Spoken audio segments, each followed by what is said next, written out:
ભારતમાં આ વર્ષે ગરમીના તમામ રેકોર્ડ તૂટી રહ્યા છે। 48 થી 50 ડિગ્રી સુધીના તાપમાનમાં દેશવાસીઓ શેકાઈ રહ્યા છે। ચોમાસાની એન્ટ્રી ભલે દેશમાં થઈ ગઈ હોય, પરંતુ ઉત્તર ભારતમાં રહેતા લોકોને ચોમાસાના આગમન માટે હજુ ઘણા દિવસોની રાહ જોવી પડશે। તેવામાં આવનારા દિવસોમાં હજી આકરી ગરમીનો માર સહન કરવાનો છે। આટલી સમસ્યાઓ ઓછી હતી તેમાં પડ્યા પર પાટું જેવી સ્થિતિ સર્જાય છે। દિલ્હી વાસીઓને પાણી માટે ટળવળવાનો વારો આવ્યો છે, કારણ કે પાણી ખતમ થઈ ગયું છે। પાણી ન હોય એટલે સ્વાભાવિક છે કે પારાયણ સર્જાય જ। ત્યારે સંદેશ વિશેષમાં વાત દેશને રાજધાની દિલ્હીની, જે પાણીના એક એક ટીપા માટે તરસી રહ્યું છે। ટીવી સ્ક્રીન પર દેખાતા આ દ્રશ્યો જુઓ। એક ટેન્કર આવે છે। આ ટેન્કરની આસપાસ ઊભા લોકો અધીરા થઈને રાહ જુએ છે। ટેન્કર આવે છે અને મહિલાઓ, પુરુષો અને બાળકો ટેન્કરમાંથી પાણી ભરવા માટે પડાપડી કરે છે। હજી તો આ ટેન્કર ઊભું રહ્યું નથી અને સ્થાનિકો ટેન્કર પર હલ્લાબોલ કરી દે છે। લોકોના હાથમાં ડોલ અને પાણી કાઢવાની પાઇપો જોવા પડી રહી છે। નાના બાળકોથી લઈને મોટેરાઓ ટેન્કર પર ચડી જાય છે, પાઇપ ભરાવે છે। પાણી ભરવા આવેલા લોકો ધક્કામુક્કી કરે છે।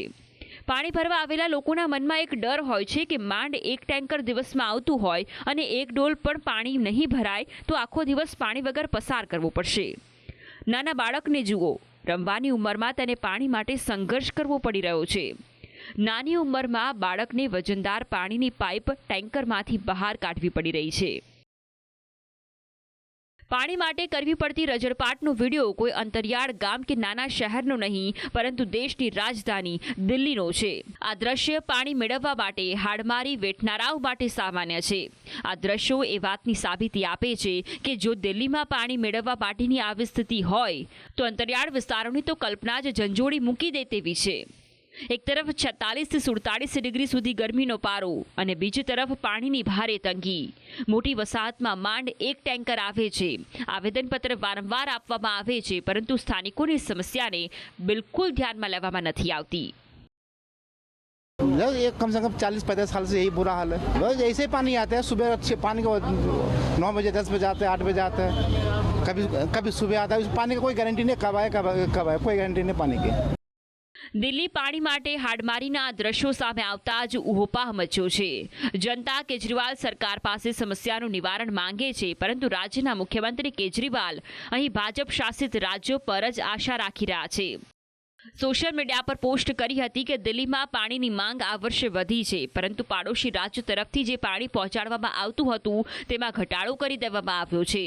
ભાજપ શાસિત રાજ્યો ઉત્તર પ્રદેશ અને હરિયાણાની સરકાર રાજનીતિ કરવાના બદલે પાણીનો પુરવઠો 1 મહિના માટે વધારી દે તો રાહત રહેશે।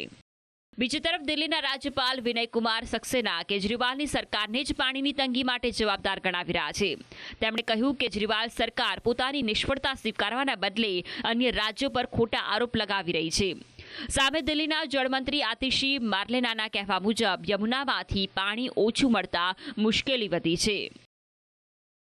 दिल्ली में पानी को लेकर दिल्ली सरकार का बेहद गैर जिम्मेदाराना रवैया देखने को मिल रहा है।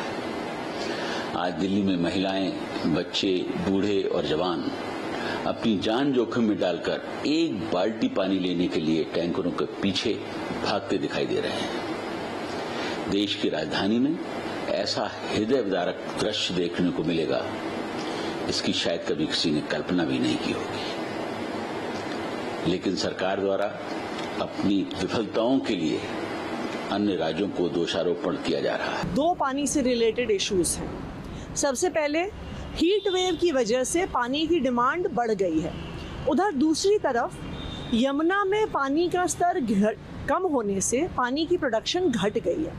इसीलिए दिल्ली वाले परेशान हो रहे हैं, क्योंकि पानी की आवश्यकता ज़्यादा है लेकिन पानी की प्रोडक्शन घट गई है।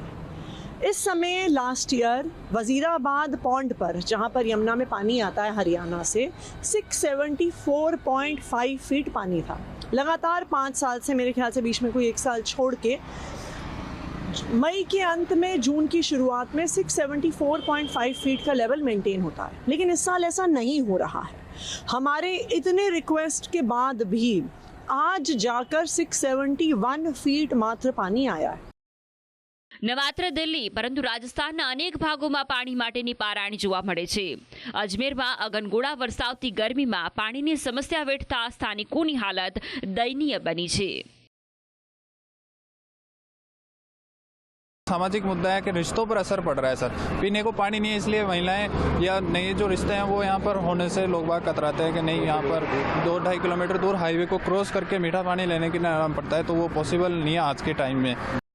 પાણીની કિંમત વધારે એ સમજી શકે જેને તે મેળવવા માટે હાડમારીઓ વેઠવી પડે છે.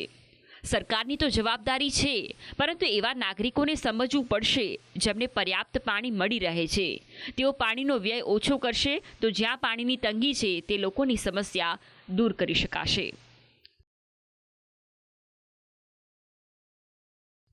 સ્પેશિયલ રિપોર્ટ સંદેશ ન્યૂઝ.